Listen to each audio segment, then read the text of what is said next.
अस्सलाम वालेकुम। मैं हूं मिसेस कौसर और आप देख रहे हैं मेरा YouTube channel Mrs Kausar channel. आज मेरा जो उन्वान है वो है दुआ। दुआ इबादत का मग़ज़ है। दुआ इबादत का मग़ज़ है और बल्कि खुद भी ऐन इबादत है।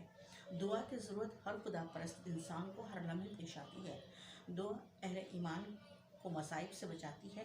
मसाइब यानी मुसीबत, मसाइब जो है मुसीबत की जमा है और हिफाजत करती है। दुआ शैतानी क़ुव्वतों से तहफ़्फ़ुज़ का काम देती है। इससे ना सिर्फ गुनाह माफ़ हो जाते हैं बल्कि रहमतों के दरवाजे भी खुल जाते हैं। इरशाद बारी ताला है, तुम मुझे याद करो मैं तुम्हें याद करूँगा। बंदा खुदा को याद करे, ये बात तो बिल्कुल बहुत वाज़ेह है, लेकिन खुदा भी उस बंदे को याद करे, ये बड़ी अज़मत की बात है। इसका मतलब ये हुआ कि उस बंदे पर अल्लाह ताला की नज़रें हर वक्त होती हैं और वो अमन व हिफाजत में रहता है।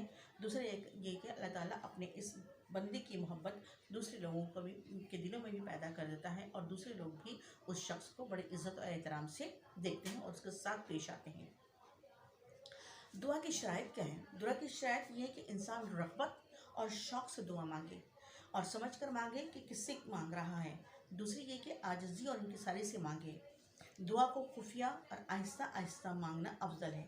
दिल में खौफ खुदा रखते हुए गिड़गिड़ा कर अपनी मुराद अल्लाह ताला के हुजूर पेश करनी चाहिए। अल्लाह ताला के सिफ़ाती नामों को पुकार कर दुआ मांगना भी अफजल है। यानी ये कि अल्लाह तो रहीम है, करीम है, राज़िक़ है, खालिक़ कायनात है। ठीक है, इस तरीक़े से जो है अल्लाह ताला के सिफ़ाती नामों को लेकर जो है वो दुआ मांगनी चाहिए।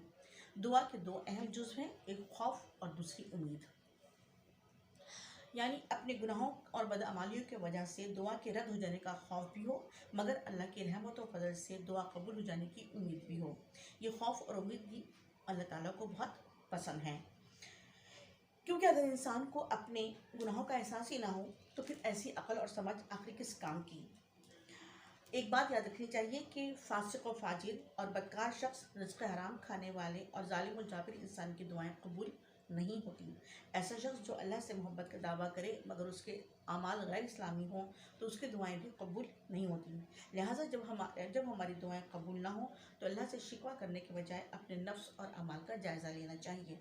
कुरान पाक अल्लाह के बंदों के लिए रहमत और शिफा है। कुरान की फजीलत हुज़ूर अकरम सल्लल्लाहु अलैहि वसल्लम ने बयान फरमाई है कि कुरान पढ़ा करो, उसको दूसरे कलामों पर वही फजीलत हासिल है जो अल्लाह ताला को अपनी तमाम मखलूक पर हासिल है। कुरान की पहली सूरह फातिहा है, उसको उम्मुल किताब भी कहते हैं। सूरह फातिहा एक ऐसी दुआ है जो अल्लाह ताला ने खुद अपने बंदों को सिखाई है, लिहाजा हमें इसे मुस्तक़िल तौर पर इसका विर्द हमें रखना चाहिए और बीमारी के हाल से जो बीमार हो जाए तो उस पर भी ये 7 आयतें पढ़कर दम करनी चाहिए। ठीक है, अल्लाह हाफिज़।